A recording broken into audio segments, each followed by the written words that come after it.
Ya, jadi ya Tom, ini puting beliung yang menerjang Rancaikek Kabupaten Bandung terjadi kan Jumat sore kemarin. Dan kamu udah lihat belum sih ada videonya, video amatirnya ya? Ini menggambarkan dahsyatnya angin ini beredar luas di media sosial. Ya, ini merusak ratusan rumah ya. Namun bencana ini tidak sampai timbulkan korban jiwa.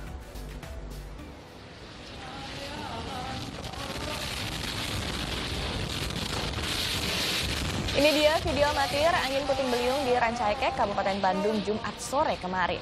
Atap rumah warga pun seketika tersapu angin. Ya, dahsyatnya angin ini merusak lebih dari 800 rumah di perumahan dua desa, Desa Kencana dan Ranca Permai.